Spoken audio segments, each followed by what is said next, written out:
Chapter 12। रात का आकाश अब किसी विशाल श्मशान की तरह प्रतीत हो रहा था। तारों की चमक बुझ चुकी थी। चांद घने बादलों के पीछे छिप गया था और धरती पर केवल चीखों और धधकती आग का साम्राज्य था। वो गांव जहां कभी बच्चों की खिलखिलाहट और ढोलन गाड़ों की गूंज सुनाई देती थी, अब राख और धूल का ढेर बन चुका था। झोपड़ियों की छतें गिर चुकी थीं। लकड़ी और मिट्टी के ढेर से उठता धुआं आकाश तक फैल रहा था। हर ओर जली हुई लकड़ियों की गंध, रक्त की सोंधी बू और धधकते अंगारों का ताप वातावरण को असहनीय बना रहा था। बिजली की गर्जना ने आकाश को चीर दिया। उसकी गूंज मानो देवताओं का क्रोध थी, जैसे वे भी इस विनाश से कांप उठे हों। धरती लगातार हिल रही थी, जैसे वो भी इस टकराव की भयावहता सहन न कर पा रही हो। राख और धूल के उस नरक में दो परछाइयां आमने सामने खड़ी थी। एक तरफ आरव, जिसका शरीर थका और घायल था, लेकिन उसकी आंखों में बुझने से इनकार करती आशा की अग्नि थी। उसके चारों ओर नीली आभा फैल रही थी, शांत, शीतल, लेकिन भीतर गहरे छिपी हुई तूफानी ऊर्जा से भरी। वो आभा गांव की राख के बीच किसी अंतिम दीपक की तरह टिमटिमा रही थी, मानो ये संकेत हो कि अब भी सब कुछ खत्म नहीं हुआ है। दूसरी तरफ कायवन, अंधकार का अवतार। उसका पूरा शरीर काली ज्वालाओं से घिरा हुआ था। उसकी सांसों से आग और धुआं फूट रहा था। उसकी आंखें गहरी खाइयों जैसी थी, जिनमें प्रकाश का नामो निशान तक नहीं था, सिर्फ विनाश की भूख। वो मानो धरती के गर्भ से निकला हुआ कोई प्राचीन शाप हो, जो संसार को निगलने आया हो। दोनों के बीच की हवा कांप रही थी। नीली और काली ऊर्जा आपस में टकरा रही थी, जिससे वातावरण में चिंगारियां उड़ रही थी। हर सांस, हर कदम, हर दृष्टि मानो समय को धीमा कर रही थी। और फिर मानो सारा ब्रह्मांड अपनी सांसें रोककर इस अंतिम टकराव की प्रतीक्षा कर रहा हो, जैसे स्वयं भाग्य ने भी इस क्षण को देखने के लिए ठहर जाना चुना हो। यह सिर्फ युद्ध नहीं था, ये प्रकाश और अंधकार, आशा और निराशा, जीवन और मृत्यु का अंतिम संघर्ष हो। आरव, कायवन की आवाज आकाश को चीरती हुई गूंजी। उसकी वाणी में आग का ताप और सदियों का बदला घुला हुआ था। तेरा हर वार झूठ है। तेरे पुरखों ने हमारी विरासत छीनी, हमें गद्दार बनाकर छोड़ा। आज उसी विश्वासघात का हिसाब चुकाने आया हूं। उसकी गरज के साथ चारों ओर की लपटें और ऊंची उठीन, मानो उसके क्रोध ने स्वयं अग्नि को उकसा दिया हो। आरव की आंखों में क्षण भर के लिए पीड़ा झलकी। वो जानता था कि इतिहास का बोझ कितना गहरा और निर्दयी होता है, लेकिन अगले ही पल उसका चेहरा दृढ़ता से कठोर हो गया। शायद मेरे पूर्वजों ने गलतियां की हों, उसकी आवाज गूंजी, लेकिन उसमें करुणा भी छिपी थी। पर मैं उनके पापों का बोझ निर्दोषों पर नहीं डालूंगा। न आज, न कभी। उसके शब्द राख से भरे वातावरण में गूंजकर आशा की किरण बन गए। आरव ने अपने हाथ में अशोक का स्टाफ और कसकर थाम लिया। उसकी नीली आभा और प्रखर हो गई, जैसे कोई महासागर अचानक ज्वार बनकर उठ खड़ा हुआ हो। उस आभा से उठती लहरें जलती हुई राख को दूर धकेलने लगी। दूसरी ओर कायवन ने अपना काला भाला उठाया। भाले से धुआं और ज्वालाएं टपक रही थी, मानो वो नरक के गर्भ से निकला हथियार हो। उसके उठते ही हवा भारी हो गई, हर सांस लेना कठिन हो गया, और अगले ही क्षण दोनों हथियार टकराए। ध्वनि इतनी प्रचंड थी कि आकाश तक कांप उठा। धरती दरारों से भर गई, मानो उसका भी हृदय फट गया हो। चारों ओर की ज्वालाएं विस्फोट की तरह बिखर पड़ी। राख के गुबार ने सब कुछ ढक लिया। गर्जन इतनी तीव्र थी कि दूर खड़े गांव वाले अपने कान ढंकर जमीन पर गिर पड़े। मंदिर की टूटी दीवारों के पीछे से कांपते हुए गांव वाले इस दृश्य को देख रहे थे। उनकी आंखों में भय और विस्मय दोनों थे। किसी ने फुसफुसाकर कहा, "ये इंसानों का युद्ध नहीं, ये देवताओं का युद्ध है।" उस क्षण ऐसा लगा मानो समय थम गया हो। नीली और काली ऊर्जाओं की टक्कर ने आकाश को दो हिस्सों में बांट दिया। एक ओर शीतल प्रकाश की लहरें, दूसरी ओर धधकता अंधकार। उनके बीच में आरव और काइवन, एक योद्धा आशा का अवतार, दूसरा प्रतिशोध का। लड़ाई की उग्रता के बीच काइवन की आंखें अचानक और भी भड़क उठीं। उनमें आग की ज्वालाएं नाच रही थी, सिर्फ क्रोध की नहीं, बल्कि पीड़ा की भी। उसने दांत भींचकर गर्जना की, तेरा गांव निर्दोष नहीं है, आरव। तेरे पूर्वजों ने अशोक की असली वसीयत छुपाई।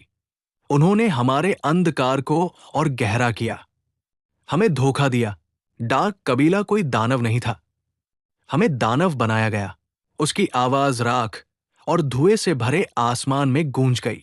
हर शब्द, हर अक्षर मानो लपटों का तीर बनकर आरव के हृदय में धंस गया। आरव का हाथ कांप गया। अशोक का दंड उसकी पकड़ से ढीला होने लगा। उसके मन में एक तूफान उठ खड़ा हुआ। क्या सचमुच? उसने बुदबुदाकर कहा। उसकी आंखों में आंसू चमकने लगे। नीली आभा में उनका प्रतिबिंब किसी टूटी हुई नदी की तरह झिलमिला रहा था। उस क्षण वो योद्धा नहीं रहा, बस एक साधारण इंसान बन गया, जो अपने वंश की सच्चाई जानने से भयभीत था। धरती भी मानो उसकी उलझन से कांप उठी। गांव की जली हुई दीवारों के पीछे से लोग उसका चेहरा देखकर सिहर गए। वो नायक, जिस पर उन्होंने अपनी आखिरी उम्मीद बांधी थी, अब स्वयं संदेह में डगमगा रहा था। लेकिन आरव ने धीरे धीरे अपने आंसू पोंछे। उसने गहरी सांस ली और अपना सिर झुका लिया। फिर जब उसने सिर उठाया, उसकी आंखों में जलते हुए आंसुओं की जगह अटल दृढ़ता चमक रही थी। उसकी आवाज अब पहले से कहीं अधिक प्रखर थी। अगर ये सच है, अगर मेरे पूर्वजों ने अंधकार फैलाया, तो भी मैं उस अन्याय को आगे नहीं बढ़ने दूंगा। उसने दंड को फिर से मजबूती से थाम लिया। उसकी नीली आभा अचानक लहरों की तरह फैल गई, मानो समुद्र ने फिर से अपनी शक्ति पाली हो। मैं न तेरे कबीले का हूं, न अपने गांव का। उसकी आवाज आकाश में गड़गड़ाहट की तरह गूंजी। मैं सिर्फ इंसानियत का हूं, और इंसानियत को बचाने के लिए मैं तुझसे लड़ूंगा, काइवन। उस क्षण मानो पूरी धरती ने उसकी प्रतिज्ञा सुन ली। हवा में नीली और काली ऊर्जा टकराकर विस्फोट करने लगी। गांव वाले अपने घावों को भूलकर विस्मय से उस युवा योद्धा को देखने लगे, जो अकेला होकर भी पूरी मानवता का भार अपने कंधों पर उठा रहा था। अचानक मंदिर की टूटी छत से लटकती हुई लोहे की घंटी अपने आप हिलने लगी। कोई उसे छू नहीं रहा था, लेकिन वो मानो समय की गहराइयों से उठकर बोल रही थी। घंटी की ध्वनि हवा को चीरती हुई गूंज उठी, धीमी, फिर तेज, और फिर इतनी प्रचंड कि उसके कंपन ने राख और धूल को आसमान तक उछाल दिया। वो ध्वनि साधारण नहीं थी, उसमें कुछ पवित्र था, कुछ रहस्यमय, कुछ ऐसा जिसने जले हुए गांव के हर कोने को रोशनी से भर दिया। गिरे हुए पत्थरों के बीच अचानक अशोक का प्राचीन शिलालेख चमकने लगा। उसकी दरारों से नीली किरणें निकलने लगी, इतनी प्रखर कि आग की लपटें भी उनके सामने फीकी पड़ गई। धीरे धीरे शिलालेख की लिपियां जीवंत हो उठीं, मानो किसी अदृश्य हाथ ने उन्हें जलती हुई ज्वालाओं से तराश दिया हो। और फिर उनकी गूंज आकाश तक फैल गई। जब रक्तरेखाएं आपस में भिड़ेंगी, संसार का भाग्य तय होगा। विजय उसी की होगी जो अपने लिए नहीं, दूसरों के लिए लड़ेगा। उस वाणी के गूंजते ही सब कुछ ठहर सा गया। हवा ने बहना बंद कर दिया, लपटें स्थिर हो गई, यहां तक कि राख भी मानो हवा में जम गई। गांव वाले, जो अब तक भय और निराशा से कांप रहे थे, मंत्रमुग्ध होकर देखने लगे। ये दृश्य उनके लिए किसी चमत्कार से कम नहीं था। दूसरी ओर डाक कबीला के योद्धा, जिनकी आंखों में अब तक सिर्फ क्रोध था, वे भी सहम गए। उनकी तलवारें नीचे झुक गई। उनके चेहरों पर अविश्वास और भय था, मानो उनका पूरा विश्वास डगमगा गया हो। आरव और काइवन दोनों ने उस वाणी को सुना। उनके दिलों पर उसका असर अलग अलग था। आरव के लिए ये शब्द मार्गदर्शन थे। उसकी धड़कन तेज हो गई। आंखों में एक नई ज्वाला जल उठी। वो जान गया कि यही उसका उत्तर था, यही उसकी नियति। कायवन के लिए ये शब्द चुनौती थे। उसकी मुट्ठियां कस गई, भाले की ज्वालाएं और ऊंची उठीं। उसकी आंखों में प्रतिशोध और प्रचंड हो गया, मानो वो चिल्लाना चाहता हो, मैं ही दूसरों के लिए लड़ रहा हूं, अपने कबीले के लिए। एक ही वाणी दो अलग अलग दिलों में दो विपरीत अर्थ लेकर गूंज रही थी। और यही भेद, यही अंतर इस महायुद्ध का भाग्य तय करने वाला था।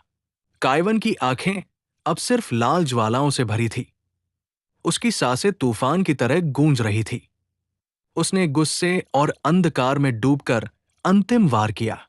उसका काला भाला आकाश को चीरता हुआ गिरा, इतनी गति से कि वो स्वयं बिजली को पीछे छोड़ दे। उसका निशाना सीधा था, आरव का हृदय। गांव वालों की चीखें थम गई। समय मानो धीमा हो गया, लेकिन उसी क्षण आरव ने अपने दोनों हाथ आकाश की ओर फैलाए।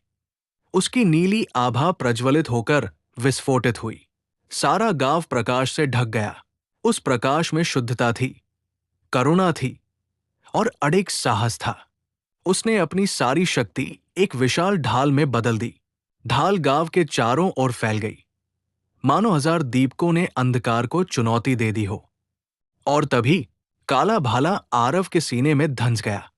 लोहे की भयानक चीख और मांस के चीरने की आवाज वातावरण में गूंज उठी। गर्म खून उसकी वेशभूषा से बहकर जमीन पर टपकने लगा। गांव वालों की चीखें आकाश तक उठीं। आ रावव! कुछ औरतें रोते रोते जमीन पर गिर गई। बच्चे कांपते हुए अपने पिता की बाहों में छिप गए। ये दृश्य उनके लिए असहनीय था, लेकिन आरव, वो दर्द से करहाने के बजाय मुस्कुरा रहा था। उसकी सांसें भारी थी, लेकिन उसकी आंखों में एक अलौकिक शांति थी। धीरे से उसके होठों से शब्द निकले, अगर मेरी मौत से निर्दोष बच सकते हैं तो यही मेरी जीत है। उसकी मुस्कान ने रोते हुए गांव वालों को चुप कर दिया। उसकी आंखों से बहते आंसू राख और खून में मिलकर धरती पर गिर पड़े। लेकिन उस क्षण उसकी नीली आभा और भी प्रबल हो गई, मानो उसकी आत्मा अपने शरीर से निकलकर ढाल में समा गई हो। गांव अब पूरी तरह रोशनी की चादर में ढक गया और अंधकार भले ही विजय की मुद्रा में खड़ा था, पर वो रोशनी की उस विरासत को बुझा नहीं पाया। आरव का लहूलुहान शरीर कांप रहा था, लेकिन जब उसकी अंतिम सांसों के साथ कुछ बूंदें उसके हाथ से छूटकर अशोक के दंड पर गिरी, तो जैसे स्वयं आकाश ने प्रत्युत्तर दिया। दंड बिजली की तरह चमक उठा, उसमें से नीली किरणें फूट पड़ी, इतनी प्रखर कि रात का अंधकार चीरकर सीधे आकाश तक जा पहुंची। धरती कांपी, राख उड़ने लगी और गांव रोशनी के सागर में डूब गया। नीली रोशनी ने कायवन की काली ज्वाला को निगल लिया। उसका भाला एक तेज धमाके के साथ चटक कर टुकड़े टुकड़े हो गया। जलती हुई लपटें बुझ गई। कायवन पीछे की ओर लड़खड़ाकर गिर पड़ा। उसकी सांसें तेज थी। उसके चेहरे पर सदियों का क्रोध अब राख में बदल चुका था। और फिर उसकी आंखों में पहली बार आंसू उमड़ आए। वो स्तब्ध था, मानो उसने अपनी हार नहीं बल्कि सच्चाई देख ली हो। गांव वालों ने जैसे ही ये दृश्य देखा, वे चीखते रोते दौड़ पड़े। उनके कदम राख और धूल में धंसते जा रहे थे, लेकिन कोई नहीं रुका। हर कोई उस एक नायक की ओर भाग रहा था जिसने उनके लिए अपनी जान दे दी। वे आरव के पास झुक गए।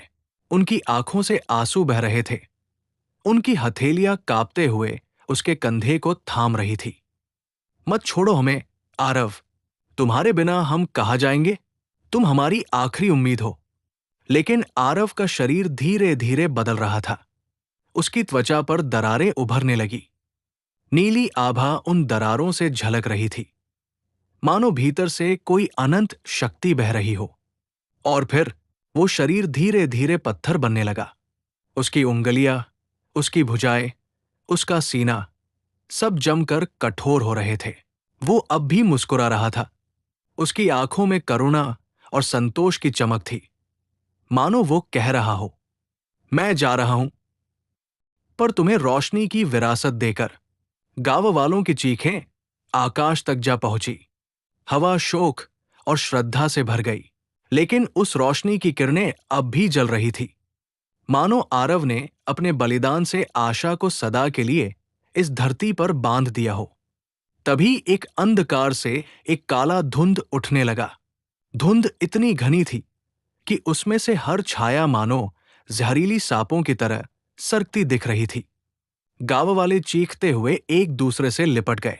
उनकी आंखों में फिर वही पुराना भय लौट आया।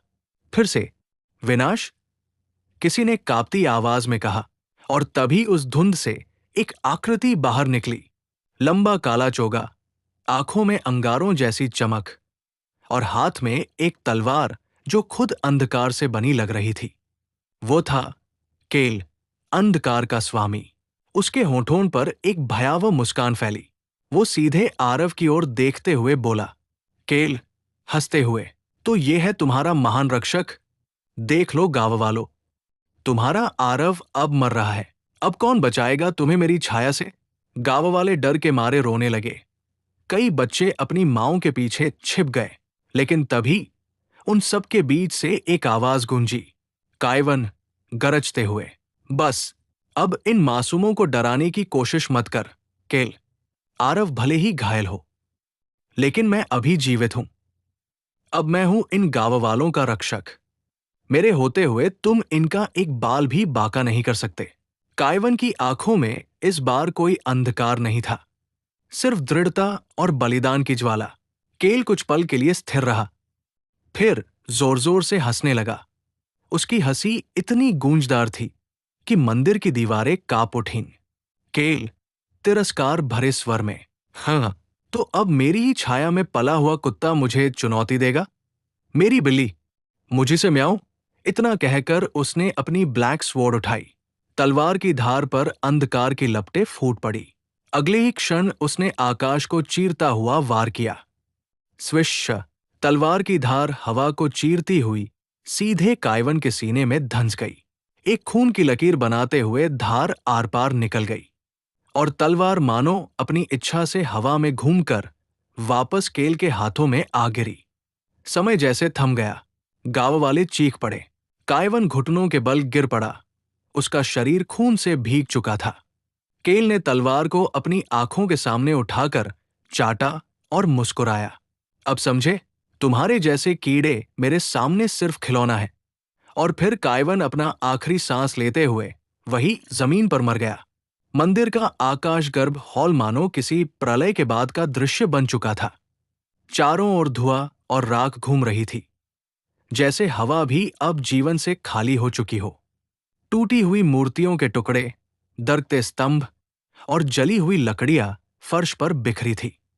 उन अवशेषों के बीच पड़ा था आरव, उसका शरीर चोटों से चूर, लहूलुहान, सांसें भारी। हर सांस मानो उसके लिए मौत से खींचकर लाई गई एक धड़कन हो। उसकी उंगलियों से खून फर्श पर टपकता, लाल धार धीरे धीरे पत्थरों की दरारों में समा रही थी। उसके बगल में पड़ी थी मिराई दंड, निष्प्राण, ठंडी, मानो उस लड़के के साथ उसने भी सारी आशा छोड़ दी हो। बाहर से आती दैत्याकार परछाइयां दीवारों पर उभरती और कांपती। केल के सैनिकों की कर्कश हंसी, ढहते मंदिर की गूंज और हवा में तैरता राख का स्वाद, ये सब मिलकर आरव की आत्मा पर किसी हथौड़े की तरह चोट कर रहे थे। आरव ने कांपते होठों से बुदबुदाया। उसकी आवाज इतनी धीमी थी कि मानो सिर्फ उसकी आत्मा ही सुन सकती थी। आरव, मन ही मन, क्या यही मेरा भाग्य है? क्या यही वो योद्धा है जिसका जिक्र भविष्यवाणी में है? नहीं, मैं तो बस गांव का एक साधारण लड़का हूं। कैसे बन सकता हूं मैं किसी का रक्षक? उसकी आंखों पर अंधकार का पर्दा उतरने लगा। पलकों पर इतना भारीपन था, मानो हजारों साल का बोझ उन पर आ गिरा हो। दिल धड़क रहा था, लेकिन धीमा, और हर धड़कन पिछली से कमजोर। और तभी उसके बगल में पड़ी मिराई स्टाफ में हलचल हुई, मानो वह भी उसकी पीड़ा सुन रही हो। उसकी सतह पर हल्की सी नीली झिलमिलाहट चमकी। पहले वो बस एक कणसी थी, इतनी क्षीण कि कोई देख भी न पाए, पर अगले ही पल वो झिलमिलाहट फैलने लगी, जैसे बुझती चिंगारी अचानक हवा पाकर आग बन उठे। पूरे हॉल में नीली आभा की लहर दौड़ गई। धुआं पीछे हट गया। टूटे स्तंभों पर छायाएं कांपने लगी। फर्श पर बिखरे खून तक ने उस नीली चमक को सोख लिया और चमकने लगा। आरव की आधी बंद पलकों ने हिम्मत जुटाकर थोड़ा खुलने की कोशिश की। उसने देखा मिराई दंड चमक रहा है, लेकिन उससे भी अधिक उसने सुना एक आवाज, गहरी, प्राचीन और गूंजती हुई, ऐसी कि वो कानों से नहीं, आत्मा से सुनाई देती थी। आवाज गंभीर, गहरी पर करुणामय। आरव, वो आवाज हर दीवार से टकराई, फर्श से उठी और उसके सीने में उतर गई। वो कांप उठा, मिराई दंड, गंभीर और शांत स्वर में, आरव, तुम गिर सकते हो पर हार नहीं सकते। तुम्हारा शरीर कमजोर हो सकता है, पर तुम्हारी आत्मा अनंत है। उस गूंज ने आरव के दिल को झकझोर दिया। उसने कांपते होठों से फुसफुसाया, आरव, हकलाते हुए, क कौन कौन बोल रहा है? ये आवाज मेरे अंदर क्यों गूंज रही है? नीली आभा और प्रखर हो गई। दंड अब किसी निर्जीव वस्तु की तरह नहीं, बल्कि मानो जीवित हो गया था। मिराई दंड, मैं हूं। वही शक्ति जिसे तुमने अब तक केवल एक साधारण डंडा समझा। मैं हूं मिराई दंड। मेरी आत्मा उन नवरत्न ग्रंथों की ऊर्जा से जुड़ी है, जिन्हें अशोक ने सदियों पहले छिपाया था। पर याद रखो, मैं केवल उस हृदय के सामने प्रकट होता हूं जो योग्य हो, और आज मैंने तुम्हें चुना है। आरव की आंखों से आंसू बह निकले। उसके सीने पर भारी बोझ था और आवाज टूट रही थी। आरव, भारी स्वर में, पर मैं क्यों? मैं तो बस गांव का एक साधारण लड़का हूं। मैं कैसे किसी की रक्षा कर पाऊंगा? मैं तो खुद को भी नहीं बचा पा रहा।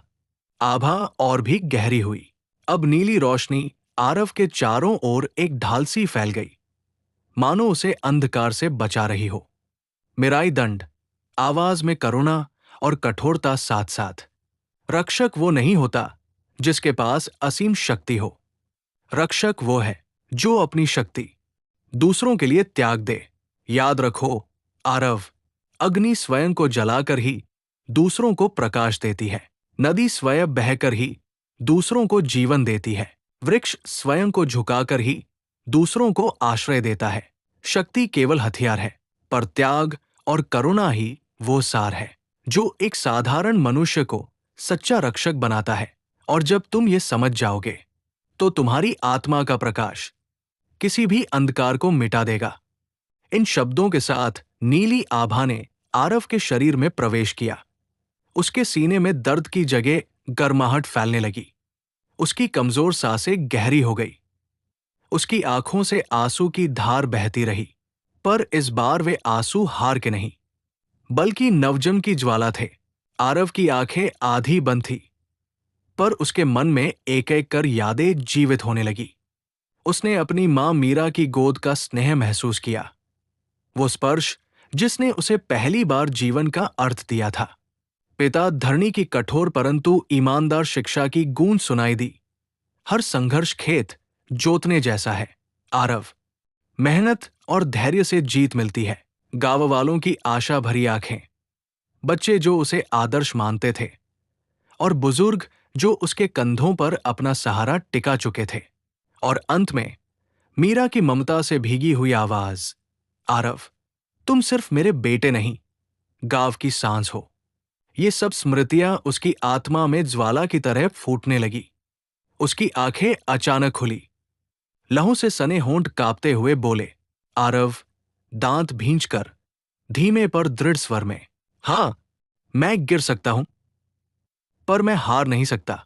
मेरे लिए नहीं, उनके लिए। उसके शब्दों की गूंज राग से भरे हॉल में गड़गड़ाहट की तरह फैली। आरव ने अपने कांपते हाथ आगे बढ़ाए। उसकी उंगलियां मिराई दंड को छू गई। जैसे ही उसकी पकड़ मजबूत हुई, नीली आभा बिजली की तरह फूट पड़ी। धुएं में फंसा मंदिर अचानक प्रकाश से भर गया। टूटी हुई मूर्तियों के टुकड़े रोशनी में ऐसे चमक उठे, मानो आशीर्वाद बरसा रहे हों। बाहर खड़े केल के सैनिक उस रोशनी से अपनी आंखें ढकने पर मजबूर हो गए। उस रोशनी ने आरव के शरीर में प्रवेश किया। उसके छाती पर पड़े घाव बंद होने लगे। खून बहना थम गया। हर सांस स्थिर और गहरी होने लगी। उसके शरीर की थरथराहट खत्म हुई और उसकी जगह आई एक नवीन शक्ति। आरव का चेहरा अब थका नहीं, दृढ़ था। उसकी आंखें चमक रही थी। उनमें डर नहीं, निर्णय था। मिराई दंड उसकी मुट्ठी में अब मात्र एक डंडा नहीं था, बल्कि एक जीवित शक्ति जिसकी धड़कन उसकी आत्मा के साथ ताल मिला रही थी। नीली आभा उसके चारों ओर एक आभा मंडल की तरह फैल गई। उसी आभा से उसके चारों ओर ज्वालाओं का वलय उठ खड़ा हुआ। ये साधारण ज्वालाएं नहीं थी, ये थी संकल्प की लपटें। आग जो भय से नहीं, बल्कि साहस से जन्मी थी। आग जो शक्ति से नहीं, बल्कि करुणा और त्याग से जली थी। आरव का स्वर मंदिर की गूंज को चीरता हुआ फैल गया। आरव, गहरी गर्जना में, मैं अब केवल आरव नहीं हूं। मैं हूं वो रक्षक जिसे मिराई ने चुना है, और जब तक मेरे प्राण शेष है, अंधकार इस गांव को छू भी नहीं पाएगा। जैसे ही उसके शब्द गूंजे, नीली लपटें पूरे हॉल में फैल गई। टूटे हुए स्तंभ हिलने लगे और मानो दिव्य शक्ति से पुनः खड़े हो गए। टूटी मूर्तियों के टुकड़े एक एक कर चमक उठे, जैसे देवता स्वयं उसे आशीर्वाद दे रहे हों। दरकती दीवारें नीली आभा से नहाकर मजबूत हो गई। पूरा मंदिर अब युद्ध भूमि नहीं, बल्कि एक जीवित किला लग रहा था। बाहर खड़े केल के सैनिक स्तब्ध रह गए। उनकी हंसी गले में अटक गई। काले वस्त्रों में लिपटे योद्धा, जो अभी तक गांव को राख समझ रहे थे, अब कांप रहे थे। एक सैनिक ने कांपती आवाज में कहा, ये शक्ति पहले जैसी नहीं है।